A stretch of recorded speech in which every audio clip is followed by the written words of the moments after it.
California ইউনিভার্সিটিতে সাংবাদিকতার উপর রিসার্চ করছি। আমরা কয়েকজন বন্ধু মিলে একটা ওয়েবসাইট খুলেছি, SakshiTime.com। আপনার কাছে আমার প্রশ্ন, 1 নাম্বার, আমি সবসময় জানতাম যে হাদিস ছাড়া কোরআন অসম্পূর্ণ। এখন আপনি অন্য ধর্মগ্রন্থের কথাও বললেন, আপনি বাইবেলের কথাও বললেন, কিন্তু বাইবেল বলছে যে যীশুখ্রিস্টকে বিশ্বাস করে না সে খ্রিস্ট বিরোধীদের দলে সামিল হয়। এটা একটা ভবিষ্যৎবাণী। আমি এমনও শুনেছি যে হাদিস বলছে যে মুহাম্মদ জাদুবিদ্যার সাহায্য নিয়েছিল। এখানে আপনার বক্তব্যটা কি? ভাই, আপনি প্রশ্ন করলেন আর আপনি বেশ কিছু মন্তব্য করলেন।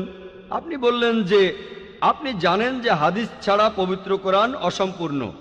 এখানে আপনি অন্য ধর্মগ্রন্থের কথা শুনলেন, তার মানে উনার মতে বাইবেলের উদ্ধৃতি দিলে সে কথা মানতে হবে। আর বাইবেল বলছে যিশু বা ঈসা আলাইহিস সালামকে যে বিশ্বাস করবে না সে দোজখে যাবে, ইত্যাদি ইত্যাদি। এখানে আমার মন্তব্য কি? 1 নম্বর পয়েন্ট, হাদিস ছাড়া পবিত্র কোরআন অসম্পূর্ণ নয়। কোরআন একটা স্বয়ং সম্পূর্ণ বই। তবে কোরআনের কথাগুলো বুঝতে গেলে আপনাকে এগুলোর ব্যাখ্যা পড়ে দেখতে হবে। আর হাদিস হলো পবিত্র কোরআনের ব্যাখ্যা, যে কথাগুলো বলে গিয়েছেন নবীজি সাল্লাল্লাহু আলাইহি সাল্লাম। পবিত্র কোরআন একটা সম্পূর্ণ বই, আলহামদুলিল্লাহ স্বয়ং সম্পূর্ণ। তবে আপনি যদি সেগুলো আরো বিস্তারিতভাবে জানতে চান, তখন আপনি পড়বেন যে কথাগুলো বলে গিয়েছেন নবীজি মুহাম্মদ সাল্লাল্লাহু আলাইহি সাল্লাম। আমরা বলি সহিহ হাদিস। একটা কথা বলি, অন্যান্য ধর্মগ্রন্থের উদ্ধৃতি দিয়েছি, তার মানে এই না আমি মানি যে অন্যান্য ধর্মগ্রন্থ আল্লাহর বাণী। প্লিজ আমাকে ভুল বুঝবেন না। আমি এখানে কোরআনের কথা মতো কাজ করেছি। আল্লাহ পবিত্র কোরআনে বলেছেন, সূরা ইমরানের 64 নম্বর আয়াতে উল্লেখ করা হয়েছে, তাআলা ইলা কালিমাতিন সাওয়াইম বাইনানা ওয়া বাইনাকুম, এসো সেই কথা যাহা আমাদের ও তোমাদের মধ্যে এক। আমি সাদৃশ্যের কথা বলছি। পবিত্র কোরআনে সূরা রাদের 38 নম্বর আয়াতে উল্লেখ করা হয়েছে, ওয়া লিকুল্লি কওমিন হাদ, প্রত্যেক যুগে আমি কিতাব নাজিল করেছি। আল্লাহ তাআলা অনেক কিতাব নাজিল করেছেন। পবিত্র কোরআনে 4টার নাম উল্লেখ করা হয়েছে, তাওরাত, জাবুর, ইনজিল এবং কোরআন। তাওরাত হলো সেই ওহী আসমানি কিতাব যেটা নাজিল হয়েছিল মুসা আলাইহিস সালামের উপর। জাবুর আরেকটা আসমানি কিতাব নাজিল হয়েছিল দাউদ আলাইহিস সালামের উপর। ইনজিল হলো সেই আসমানি কিতাব যেটা নাজিল হয়েছিল ঈসা আলাইহিস সালামের উপর। আর কোরআন হলো সর্বশেষ ও চূড়ান্ত আসমানি কিতাব, নাজিল হয়েছিল সর্বশেষ ও চূড়ান্ত নবী মুহাম্মদ সাল্লাল্লাহু আলাইহি সাল্লামের উপর। এখন আগের সবগুলো আসমানি কিতাব এসেছিল নির্দিষ্ট সম্প্রদায়ের মানুষের জন্য, আর সেই কিতাবের নির্দেশগুলো ছিল একটা নির্দিষ্ট সময়ের জন্য। তাই আল্লাহ তাআলা চাননি যে এই কিতাবগুলো অবিকৃত অবস্থায় থাকুক। কিন্তু কোরআন হলো সর্বশেষ আসমানি কিতাব। আল্লাহ কোরআনে বলেছেন, সূরা হিজরের 9 নম্বর আয়াতে উল্লেখ করা হয়েছে, আমি কোরআন অবতীর্ণ করেছি আর আমি সংরক্ষণ করে রাখব।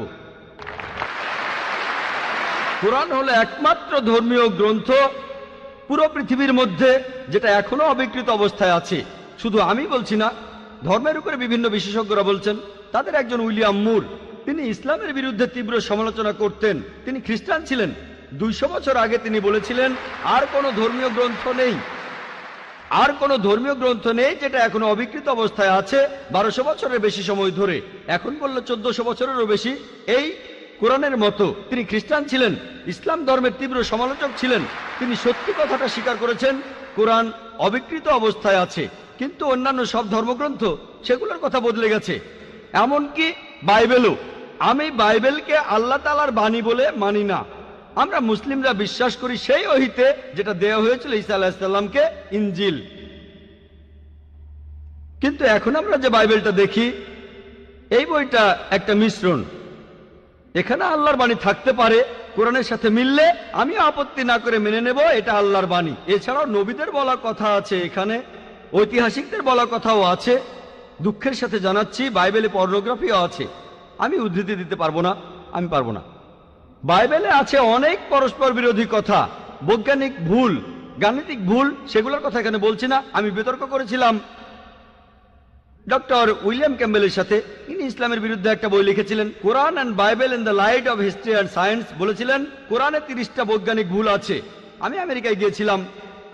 আমেরিকায় আমরা বিতর্ক করেছিলাম 2000 সালের 1 এপ্রিল, আর টপিক ছিল Quran and Bible in the light of science. তার সব অভিযোগের উত্তর আমি দিয়েছিলাম।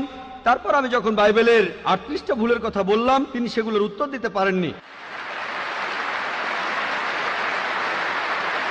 পবিত্র কোরআনের সূরা বাকারার ৭৯ নম্বর আয়াতে উল্লেখ করা হয়েছে, فويل للذين يكتبون الكتاب بأيديهم ثم يقولون هذا من عند الله ليشتروا به ثمنا قليلا فويل لهم مما كتبت أيديهم ويل لهم مما يكسبون।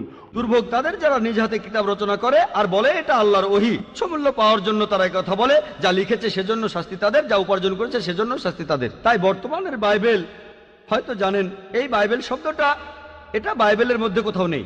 এটা এসেছে গ্রিক শব্দ বিবলস থেকে, অর্থাৎ অনেক বই মিলে একটা বই। আর বিশেষজ্ঞরা এখন বলেন এই বাইবেল লিখেছে অনেকজন লেখক, আমি বলছি না, খ্রিস্টান বিশেষজ্ঞরা। তাই বর্তমানের বাইবেলকে আমি আল্লাহর বাণী বলে মনে করি না। একইভাবে যদি জিজ্ঞেস করেন আমি বেদকে আল্লাহর বাণী বলে মনে করি কিনা, বৌদ্ধ ধর্মগ্রন্থগুলোকে আল্লাহর বাণী বলে মনে করি কিনা, পার্সি ধর্মগ্রন্থগুলোকে আল্লাহর বাণী বলে মানি কিনা, আমি এখন বলবো হতে পারে আল্লাহর বাণী, নাও হতে পারে আল্লাহর বাণী। আল্লাহ সুবহানাহু ওয়া তাআলা অনেক ওহী নাজিল করেছেন, অনেক কিতাব, কোরআনে 4টার নাম উল্লেখ আছে, তবে এছাড়াও আছে যেমন সুফে ইব্রাহিম, এরকম অনেক আছে। আমি এখানে বলবো হতে পারে হিন্দু ধর্মগ্রন্থ হতে পারে আল্লাহর বাণী, হতে পারে বৌদ্ধ ধর্মগ্রন্থ সেগুলো আল্লাহর বাণী, তারপর পার্সি ধর্মগ্রন্থ আল্লাহর বাণী হতে পারে, কিন্তু আসমানি কিতাব হলেও সেগুলো নির্দিষ্ট জাতি আর নির্দিষ্ট সময়ের জন্য। এখন আপনি মানবেন সর্বশেষ ও চূড়ান্ত কিতাব, সেটা হলো পবিত্র কোরআন। তাহলে প্রত্যেক মানুষই, হোক তার দেশ ইন্ডিয়ায়, আমেরিকাতে, কানাডায়, ইংল্যান্ডে, সিঙ্গাপুরে, সৌদি আরবে, প্রত্যেক মানুষই সর্বশেষ ও চূড়ান্ত ওহী মানবে, অর্থাৎ পবিত্র কোরআন আর সর্বশেষ নবী মুহাম্মদ সাল্লাল্লাহু আলাইহি সাল্লামকে মেনে চলবে।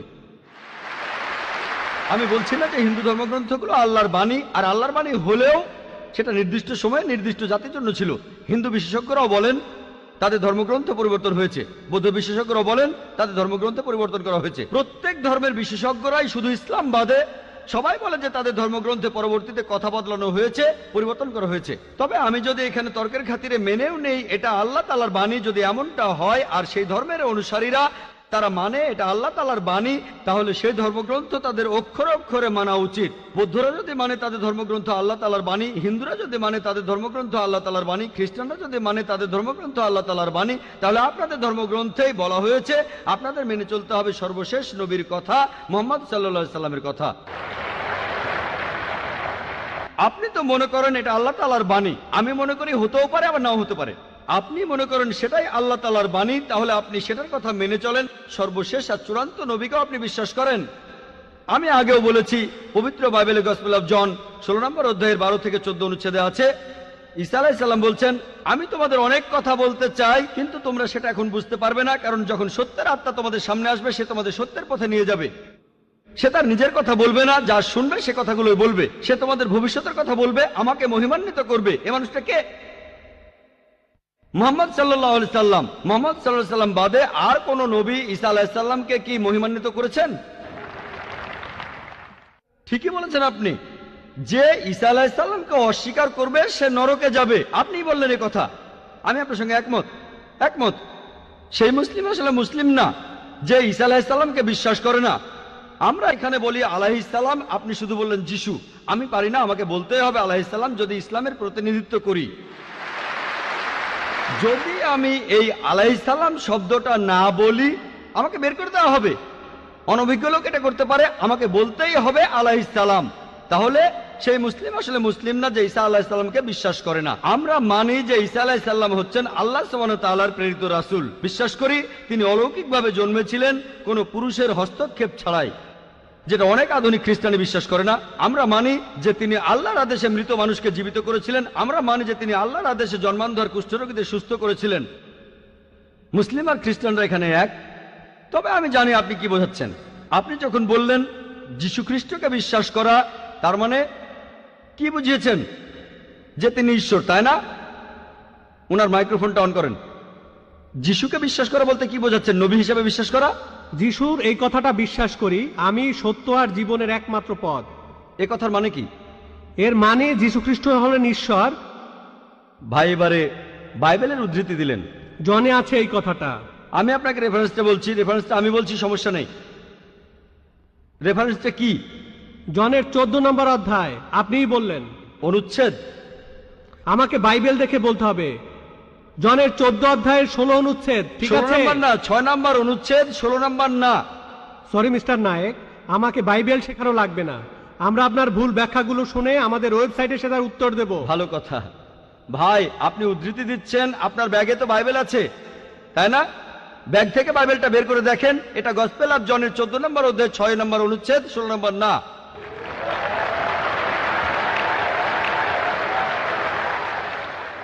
আর আপনি বললেন ঈসা মসীহ আলাইহিস সালাম তিনি বলেছেন যে তিনি ছিলেন ঈশ্বর। আপনার প্রশ্নতে পরে আসছি, প্রশ্নের উত্তরটা দেওয়ার আগে আমি একটা কথা বলে নিই। আমি বাইবেল পড়েছি, গোটা বাইবেলের মধ্যে পরিষ্কারভাবে বলা এমন একটা কথাও নেই যেখানে যিশু বা ঈসা আলাইহিস সালাম নিজে বলেছেন আমি ঈশ্বর আর আমার উপাসনা করো। যদি কোনো খ্রিস্টান আমাকে দেখাতে পারেন গোটা বাইবেলের মধ্যে পরিষ্কারভাবে বলা মাত্র একটি কথা যে ঈসা আলাইহিস সালাম নিজেই বলেছেন যে আমি ঈশ্বর আর আমার উপাসনা করো, তাহলে আমি ডক্টর জাকির নায়েক আজকেই খ্রিস্টান ধর্ম গ্রহণ করব। আমি অন্য মুসলিম ভাইদের পক্ষ থেকে এই কথা বলছি না, আমি আমার মাথাটা তরবারির তলে রাখছি। আমি বিভিন্ন ধর্মের উপর একজন ছাত্র। আপনি বাইবেল পড়েছেন আর আমিও পড়েছি বাইবেল। আপনি বললেন যে আপনাকে বাইবেল শেখানো লাগবে না। ঈসা আলাইহিস সালাম এই কথা নিজে বলেছেন, সত্যকে খোঁজো, সত্যই তোমাকে মুক্ত করবে। ইনশাআল্লাহ আজকে আপনি সত্য দেখবেন আর ইনশাআল্লাহ সত্য আপনাকে মুক্ত করবে। আমি কথাটা আবার বলছি, গোটা বাইবেলে পরিষ্কারভাবে বলা এমন একটা কথাও নেই যেখানে যিশু বা ঈসা আলাইহিস সালাম নিজেই বলেছেন আমি ঈশ্বর আর আমার উপাসনা করো। আপনারা যদি বাইবেল পড়েন, ঈসা আলাইহিস সালাম তার নিজের মুখেই বলেছেন। এটা আছে গসপেল অফ জন 14 নম্বর অধ্যায়ের 28 অনুচ্ছেদে, বলেছেন আমার পিতা আমার চাইতে মহান। গসপেল অফ জন 10 নম্বর অধ্যায়ের 29 অনুচ্ছেদ, আমার পিতা সবার চাইতে মহান। গসপেল অফ ম্যাথিউ 12 নম্বর অধ্যায়ের 28 অনুচ্ছেদ, আমি ঈশ্বরের আত্মার সাহায্যে শয়তানকে তাড়িয়ে দেই। গসপেল অফ লুক 11 নম্বর অধ্যায়ের 20 অনুচ্ছেদ, আমি ঈশ্বরের আঙ্গুলের সাহায্যে শয়তানকে তাড়িয়ে দেই। গসপেল অফ জন 5 নম্বর অধ্যায়ের 30 অনুচ্ছেদ, আমি আমার নিজের থেকে কিছুই করতে পারি না, আমি এখানে বিচার করি আর আমার বিচার সঠিক, কারণ আমি আমার ইচ্ছায় কাজ করি না, আমার পিতার ইচ্ছায় কাজ করি। যদি কেউ বলে সে আল্লাহর ইচ্ছা মতো কাজ করে, সে একজন মুসলিম। ঈসা আলাইহিস সালাম একজন মুসলিম, তিনি নিজেকে ঈশ্বর বলেননি। বুক অব অ্যাক্টসে পরিষ্কার বলা আছে 2 নম্বর অধ্যায়ের 22 অনুচ্ছেদ, বলা হয়েছে হে ইসরায়েলের সন্তানেরা একথা শোনো, নাজারেত শহরের যিশু ঈশ্বর প্রেরিত একজন পুরুষ তোমাদের মাঝে, সে অনেক অলৌকিক কাজ করবে, সেগুলো তাকে ঈশ্বর করাবেন, তোমরা তার সাক্ষী থাকবে। ঈশ্বর প্রেরিত একজন পুরুষ তোমাদের মাঝে, সে অনেক অলৌকিক কাজ করে দেখাবে, ঈশ্বর তাকে দিয়ে করাবেন আর তোমরা তার সাক্ষী থাকবে। তাই বাইবেল স্পষ্ট করে বলছে যে ঈসা আলাইহিস সালাম ছিলেন একজন মানুষ, তিনি আল্লাহ তাআলার প্রেরিত একজন রাসূল, কিন্তু আল্লাহ নন। গোটা বাইবেলের মধ্যে পরিষ্কারভাবে এমন একটা কথাও নেই যেখানে ঈসা আলাইহিস সালাম নিজেই বলেছেন যে আমি ঈশ্বর, আমার উপাসনা করো।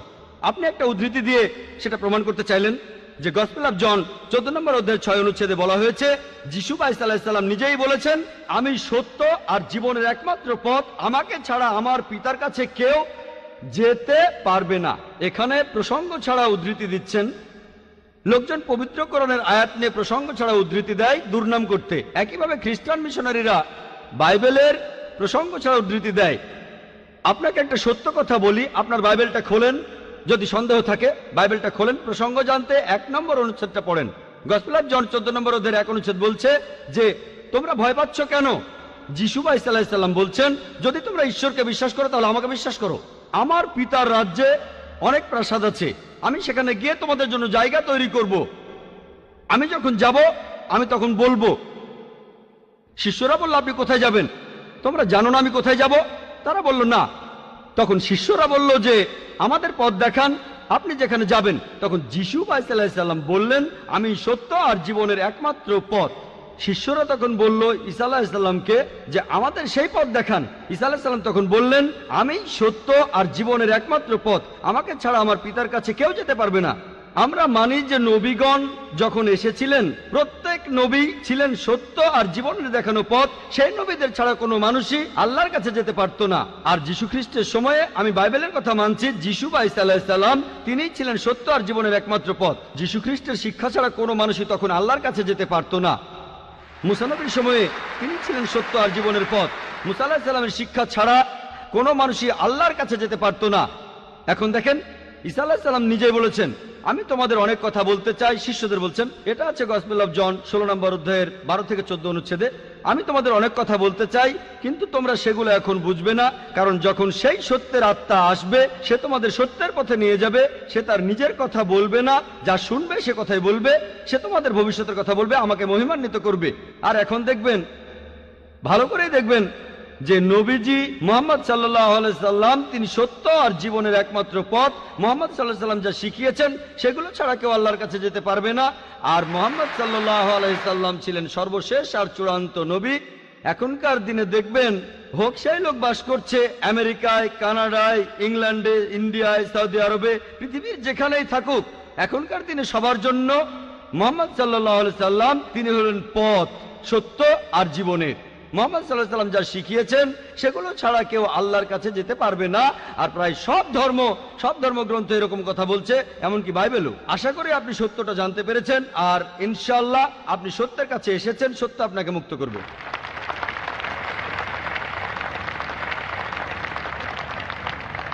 এবারের প্রশ্ন মহিলাদের মধ্য থেকে। কোনো অমুসলিম বোন প্রশ্ন করতে চাইলে তিনি